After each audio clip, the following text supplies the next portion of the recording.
let's quickly do an example. If you were to do this for a given fuel, how would you do this?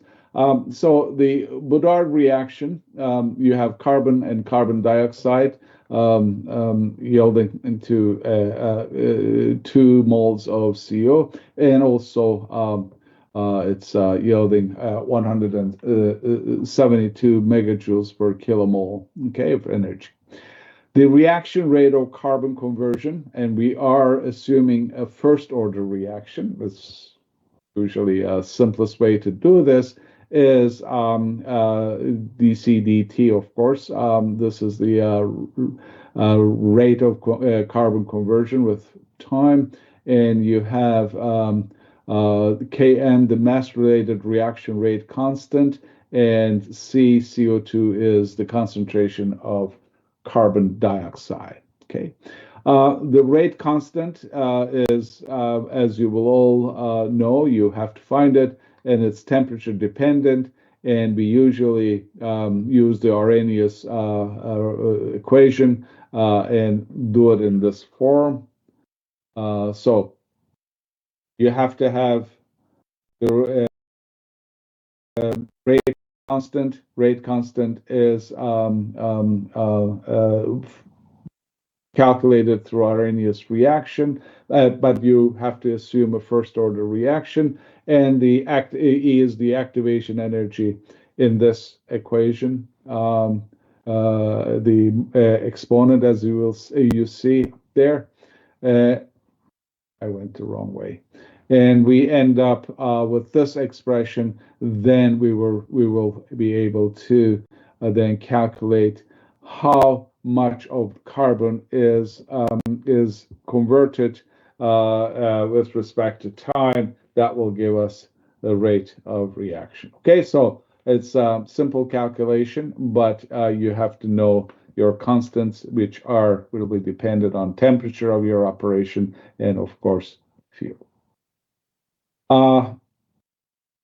Effective particle size, you have to prepare them. The larger the particles, okay, if you use this one or this one, they will require a different residence times, okay? The larger the particle, higher the residence time. Therefore, your throughput of fuel into there will be much, much smaller, okay? If they're smaller, then you have to keep them shorter in the reactor or gasifier, then you can put a lot more of these and therefore produce a lot more gas.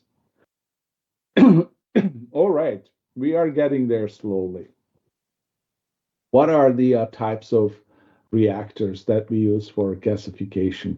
The most primitive or early ones, the counterflow gasifiers.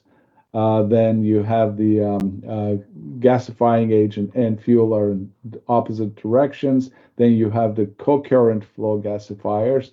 And the topic of interest to us is the fluidized bed gasifiers that you either have bubbling, stationary, or circulating one. And of course, a very high level one is entrained flow gasifier, which is a different subject. So we will be focusing on the fluidized bed from here on.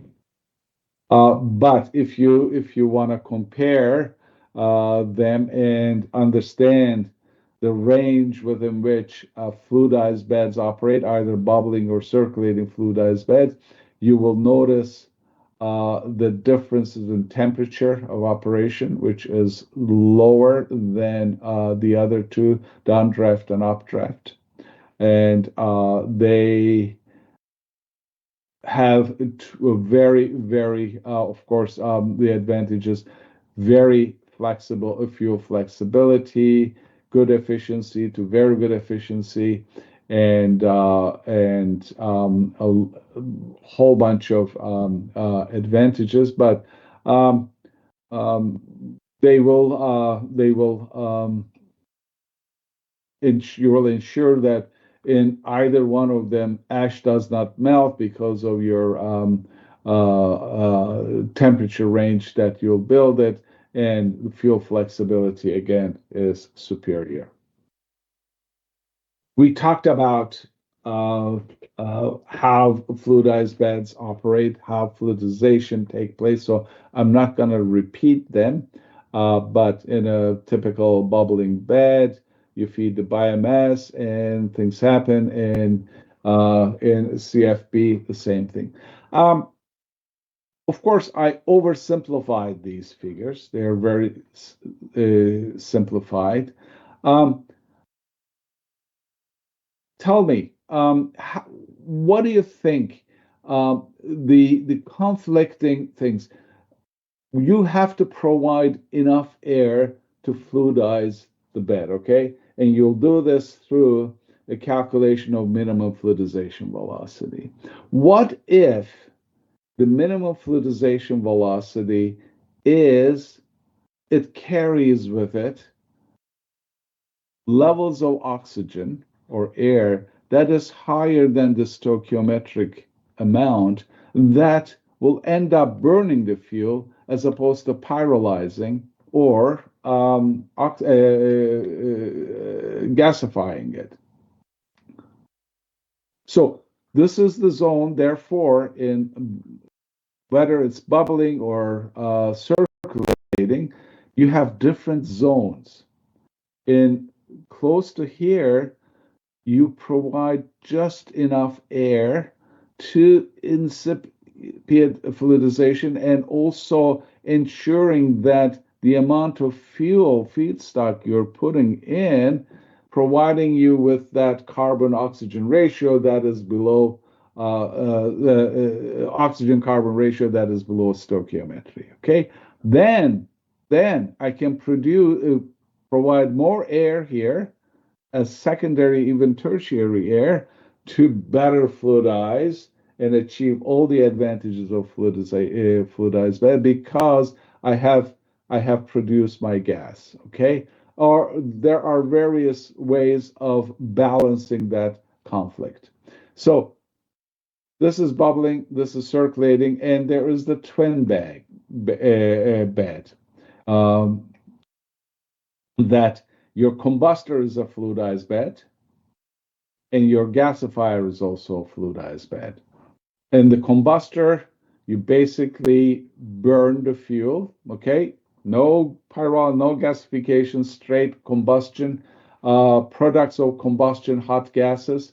You collect flue gas, but hot inert particles, okay, ash, sand, whatever, you feed it into it, and that will provide you the gasifier with the external heat source, okay? And then you in return you have to take the some of the ash back into the combustor and to serve as an inert material. Of course, you'll drain that ash from the bottom. This is very schematic, but this is the basic idea. So key points of fluidized gasifiers. Bubbling bed gasifiers are suitable for small scale applications with lower costs. Okay. So if you, again, like in the case of rice husk example I gave you, it was a lot more economical to because of the amount of supply and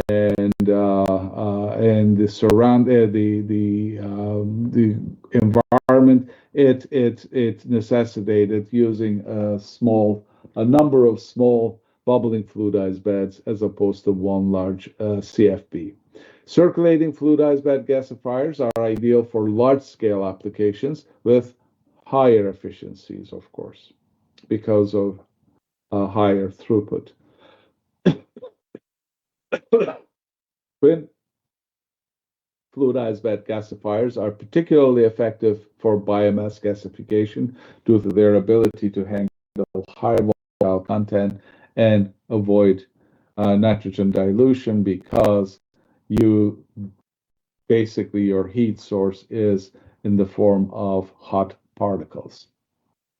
So we know some basics of bubbling beds, gas velocity, and everything. So let's talk about the advantages: fuel flexibility, uniform temperature, higher efficiency, and very critical, lower capital and maintenance costs. Inside the fluidized bed, there are no moving moving parts. Okay, compared to many other devices. Okay, the only moving part is the blower underneath, which provides the air, and of course the feeders, but they're all external to the bed. Inside the bed, there are no moving parts. In any system, engineering system, moving parts are the main cause of failure or periodic maintenance requirements. In this case, you may need to go in and repair some broken refractory or accumulation of slag here and there. But other than that, maintenance cost and time for maintenance is very, very low. So in CFBs, again, you have much higher velocities. Therefore, you can put a lot more fuel in there than a bubbling bed, and it's a continuous operation. Then again, you can with this kind of operation, you're not confined to just one type of fuel. You can feed various different kinds of fuel, not too different from each other because it will significantly alter, but you can still put different types of fuel into a CFB gasifier. Again, as I said, if you have really very large operation, like huge municipalities like New York, Toronto, Delhi, Mumbai, whatever, that you have enormous amounts of waste, and these are very, very attractive CFBs for these kind of operations. Again, I talked about the twin bed, so we'll pass this one. So, as I said, and let me again reiterate what happens in the fluidized bed. The fluidizing agent is fed through here. Fuel is fed here. So immediately, as soon as this happens, you have drying and devolatilization process taking place. Okay, this is a biomass particle. You have volatiles. First, of course, water vapor leaving, and then the volatiles leaving, end up char particles here. So from here on, you have inert material, you have char particles, and you have some of the gases, they are percolating through here, but most of them, they're also trapped in bubbles. They move upwards. Here is the journey of it, okay? This is a bubble. You have char, you have bed material, you have this emulsion, and here's a char particle, and they're all moving upward. As they're moving upward, uh, the amount of air is increasing, the temperature is increasing because of some of the combustion process here, and of course char particles as they ascend in the bed, they're oxidizing, and finally they are thrown into the freeboard, and char combustion will continue taking place until they're entrained out of the bed, and all of these reactions are taking place. Okay, this is the beauty of a fluidized bed that will take you through the entire journey from drying to devolatilization, char combustion, and gasification, all happening here, and they're corrected. I oversimplified this, but this is basically the reason why fluidized beds are superior compared to the others, considering again some of their disadvantages, okay, and which I will touch on later. Is this part clear? this is the heart of the matter. This is the entire reason why hundreds of industries, okay, utilities, chemical producers, whatever, they prefer a fluidized bed gasifier over some others because of its fuel flexibility, versatility, and its enormous ability to accommodate a wide range of fuels with different characteristics. So um, we covered these, okay? The flaming pyrolysis zone, what happens? All of these reactions take place. You have the char reduction zone and that conversion of tar, methane, and char. Again, still in the absence of oxygen happening in that zone. And then gasification reactions. Then char gasification, and finally volatile oxidation. They're all taking place. Okay. And this is again another summary of all of these reactions that are coming out of it.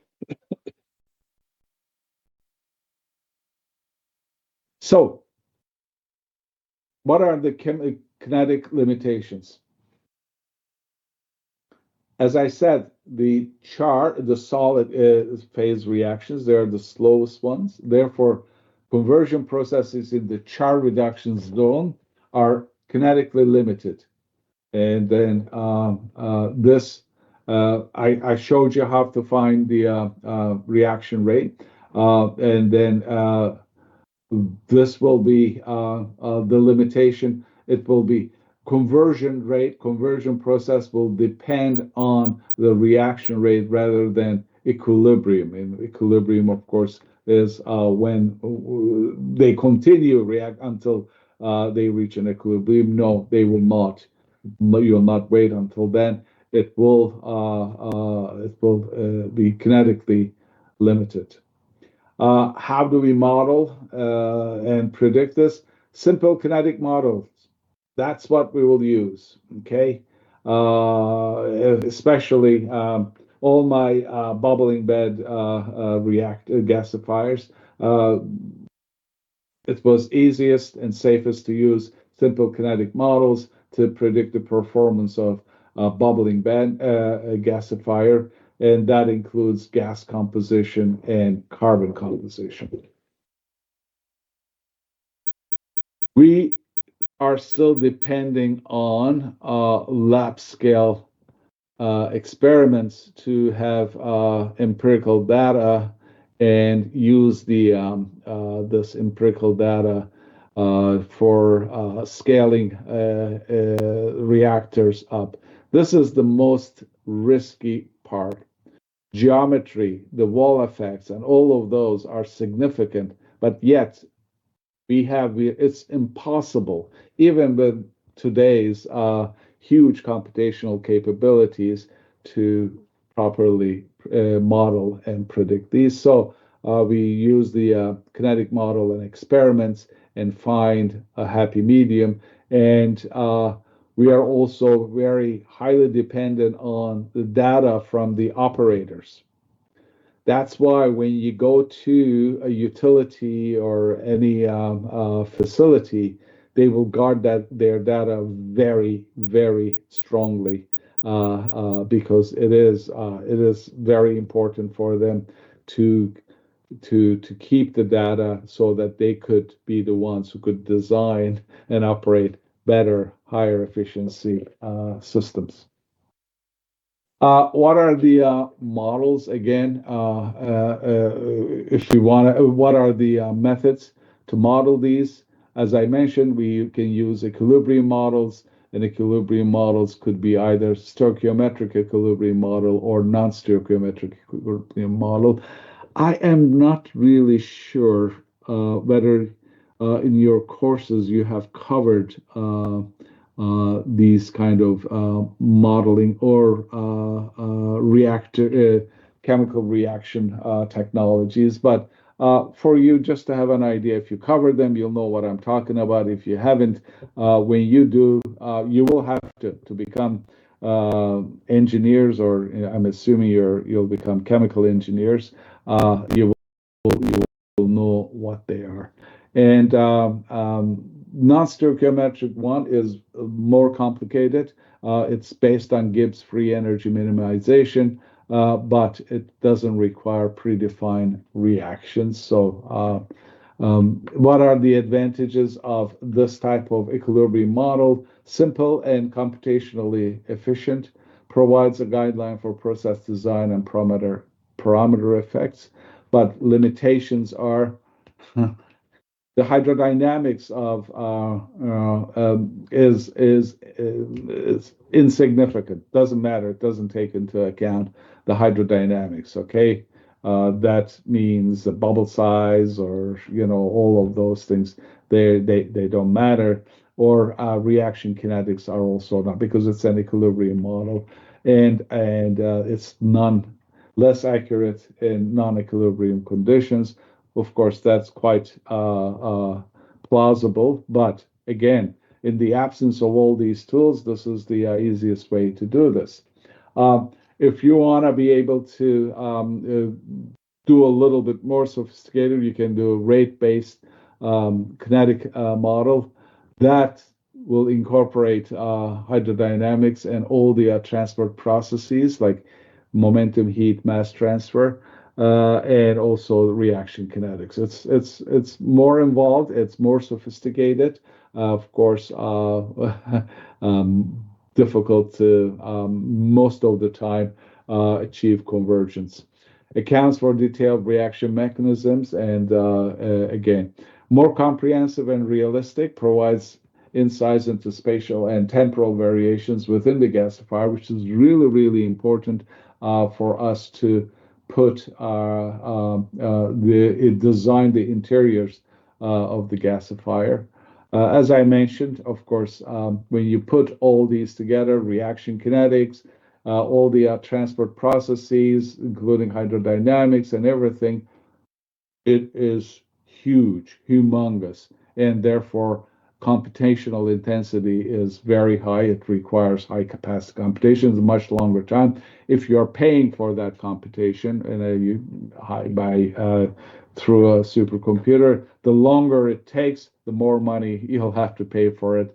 But also you'll have to feed a lot of experimental data, especially for reaction rates and mechanisms. So you have a choice. If you're working for a very large company that can afford or an environment the high expense of very detailed model, you can use a rate-based model. If you said, okay, I don't really care if my I can live within 15 to 30% of error band in predicting my gas output, then go with the first model. Okay, so we talked about these. There are also non-stoichiometric. We talked about this too, and here are the basics of it. I'm gonna pass this. Yeah, these are okay. This is what I wanted to talk about last. Syngas composition. So you look at different gasifier types. Downdraft fixed bed, updraft fixed bed. Pay attention to the particulate content in each case. See how small it is. And in bubbling fluidized beds and also circulating fluidized beds, it is significantly higher. Okay. Why? Because of the structure of the bed, and you have inert material, ash, all of those, okay, present and within the operating range. And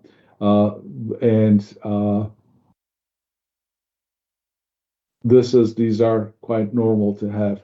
And you look at the tar content, again, you have well, updraft has higher, but nevertheless, compared to downdraft, fluidized beds will have higher tar content. That means you have to use an external device to remove those if you want to use the gas in a gas turbine. So these are the if you, the end use. If you're burning it, it's okay. It could be large. Sorry, where did it go? If it's an internal combustion engine, you will be putting big holes in your pistons. If it's above this limit, gas turbines, as you see, much smaller. Same with compressors and fuel cells. It says very low, but I have spent the last maybe 15, 20 years of my research incorporating solid oxide fuel cells in my labs. And I tell you, there's zero tolerance in fuel cells for any particulate matter. In that matter, of course, very little tolerance to carbon. Otherwise, you'll be poisoning the cells. So it is desirable to use the produced gas, of course, in the form of methane as opposed to hydrogen, but it has to be very clean to have the combination of gasifier and a solid oxide fuel cell. The As I mentioned, heating value of a producer gas is relatively low, about 5 megajoules per cubic meters, and you compare it to natural gas, it is significantly lower than from natural gas. But natural gas, you have to have natural gas transported from wherever the well is to the end use, whereas the gasifiers can be built where the need is closer to the fuel. Therefore, you don't need to transport the fuel on long distances. Because of the almost unavoidable presence of tarry products, particulates, and ash, producer gas is generally dirty. The amounts of these undesirable products in producer gas can, however, be controlled depending on the design of the gasifier, the type, physical properties, and chemical composition of the feedstock, and the operating conditions of the gasifier. Producer gas is additionally toxic because of its high carbon monoxide content. So if you have to make sure that it is in a completely sealed, closed loop. Otherwise, of course, if it's released into the environment, it's toxic. If it's released in the plant, it is also toxic. If the fuel feed rate, is lower than between 35 to 40 gigajoules per hour, that means approximately, it's a very rough estimation, about 2 tons per hour of dry biomass. Then fluidized beds are in general more expensive. So it has to be more than this amount. And it is, regardless of that, the most expensive part of the cost of fluidized bed, it's the blower, which are very expensive, and also the main source of failure, the system. And therefore, the initial infrastructure cost of fluidized bed will become very expensive if you're not able to feed a large amounts higher than 2 tons an hour. This is the industry standard. I should again give you another example. Many years ago, in the province that I live in, called Ontario, the government of Ontario decided that it will stop burning fossil fuels in its power plants. There were several coal-fired power plants, and I was part of a team that they asked to convert these coal-fired power plants to biomass-fired power plants. Um, this was the power plant in question was about um, 270 megawatt thermal power plant. It was hungry for fuel, and quite soon the plant ran out of biomass, which was in this case wood, and they had to truck wood from other provinces, other places, so that they could feed that hungry power plant to show the public that, hey, we are being very environmentally conscious. See, we converted fossil fuel to biomass, whereas trucking all the biomass introduced a lot more carbon dioxide into the environment than the coal-fired power plant would have. Don't get me wrong, I am very much in favor of renewables and any kind of solutions that will minimize carbon dioxide and any environmental aspects. But in our, however, treatment of power production, we have to be also very realistic to understand the limitations. Yeah, we know that bubbling fluidized beds were the first designs. Um,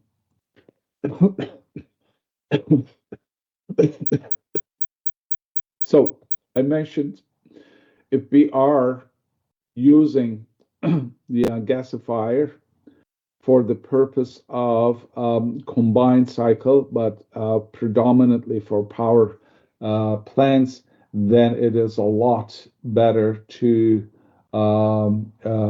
ensure that it is pressurized. And it has incredible advantages. For example, the heat transfer rate in a pressurized fluidized bed compared to the atmospheric pressure one is 4 times higher for the same fuel throughput. So it is incredible. Therefore, the size of a pressurized bed is 4 times smaller than an atmospheric pressure one for the same throughput. Incredible. I mean, you pay, of course, is significantly to pressurize it and the vessel walls and everything, but nevertheless, it's a much smaller geometry. Um, so um, this is the part that we talked about whether internal or external heating will take place. Um,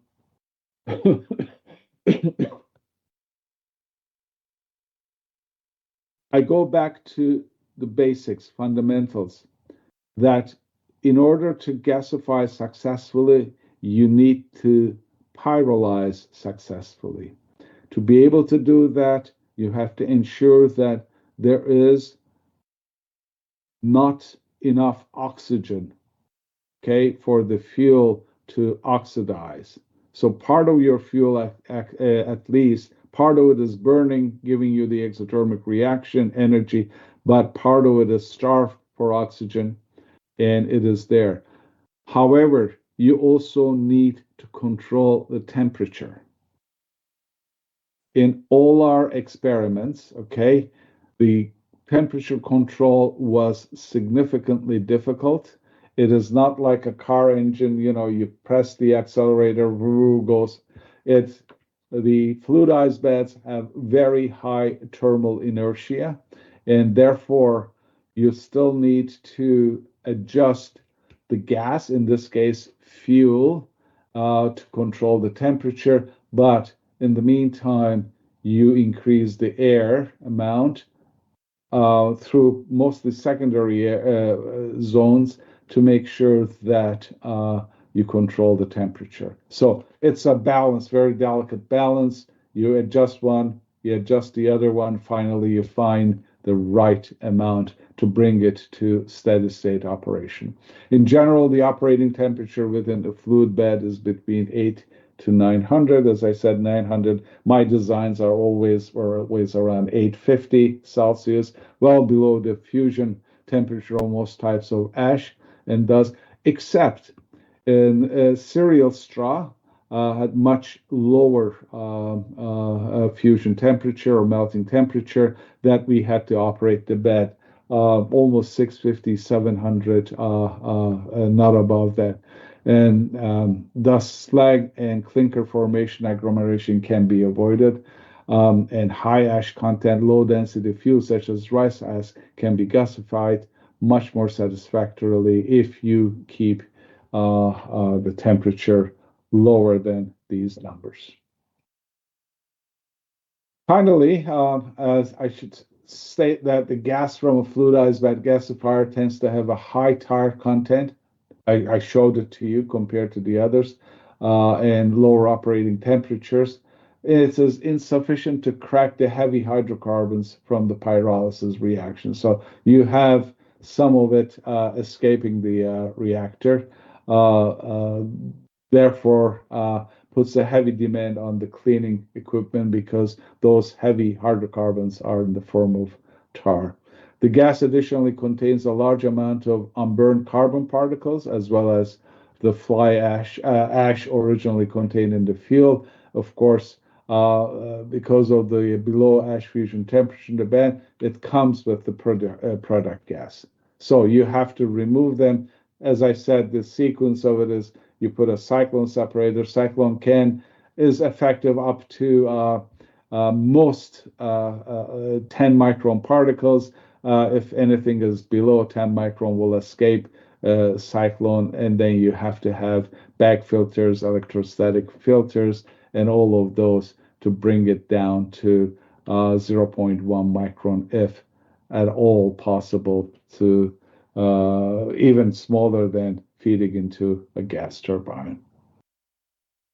Even within the foregoing drawbacks on the fluidized bed gasifiers, they remain the favored gasifier designs with researchers and commercial establishments. This is due to the fact that they are the only designs capable of adequately utilizing as feedstock, such as abundantly available agricultural residues, as rice husk, sawdust, cereal straw, and anything corn husk, which happen to be so difficult to gasify with other gasifier designs.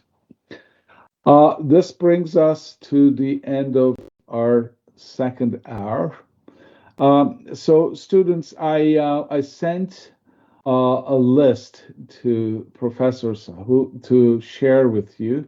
Those include some, they're all publicly, they were obtained from publicly open available sources. So there is no infringement on copyrights. They're all publicly available. There are three examples there I wanted to share with you. It's part of a tutorial of previous chapters, previous lectures, and some of it may touch upon this one. And I would like you to go over them and solve those examples. They are solved, but work on it parallel with the video. It is similar to the example I shared with you yesterday. And then there is some videos on combustion and gasification. Please go over them and make sure you watch them before our lecture tomorrow.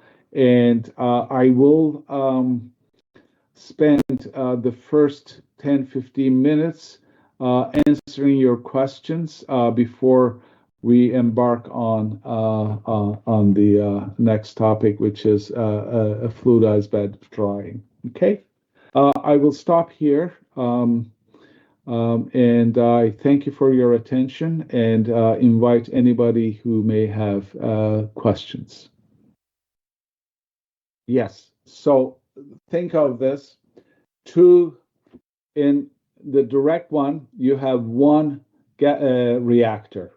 that reactor is functioning as a dryer, as pyrolyzer, as gasifier, and a combustor at the same time. Okay? Uh, it's in a way, so think of it this way. For 1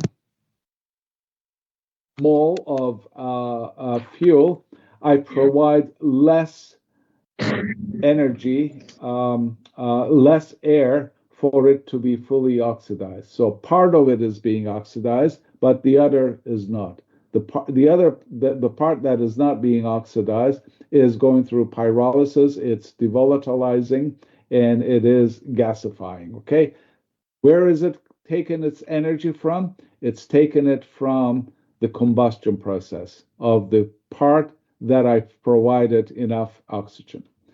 This is happening within the same reactor. The other one is you have an external combustor this time. The combustor is burning directly. I provide the combustor with excess air. It's above stoichiometry, and it is directly burning the fuel, producing heat, and then what I do, I take the inert bed material, okay, from that and feed it into a gasifier. That is my heat source. So that's the difference between the two, okay? One is direct, the other one is indirect. Yeah. So it's all about a heating rate, okay? If you're doing it slowly, and you will say, what's the difference between slow and fast? There is no like rigid boundaries. It all depends on the kind of feedstock you're using. But regardless of that, and the only way you can determine that is through a pilot facility. That if your heating rate is rapid, you don't allow for heavy hydrocarbons, tar, okay, to form. It's produced, and you look after it later on. Like it is a smaller amount, much smaller amount. But if the heating is slow, the tar has enough time to form. So it's just basically you don't you devolatilize it at the same time. There's not enough time for a tar to form. So that is the thing. But of course, how do you provide that fast heating, rapid heating? It all depends on how much either within the reactor you will be burning or how much external you'll be providing. So it is not as simple as it sounds. It is externally very difficult to control. So if that was possible, we could completely avoid tar formation, but we cannot. So because we can't do that kind of rapid heating unless I use a third fuel source like natural gas or something I'm burning externally, which hurts the economics of the whole process, of course. I like it that you're very curious. It's you have to be very curious to learn better. Good morning to you. Tell me, say it again, please. Plasma gas. This is a completely different technology. Okay, um, that we have much higher temperatures and resulting in very high level of throughput, but it's a very different technology than some places they use plasma technology. It is not fully developed, but basically um, the temperatures are so high that you can reduce 20 garbage bags into the size of one tennis ball. But its operating principle is very different, and it is a lot more expensive to build. and it is laden with a lot of operational difficulties. That's all I know. I don't have any operational experience with plasma. Uh, the municipalities that consider this, they ended up using either downdraft or fluidized bed gasifiers.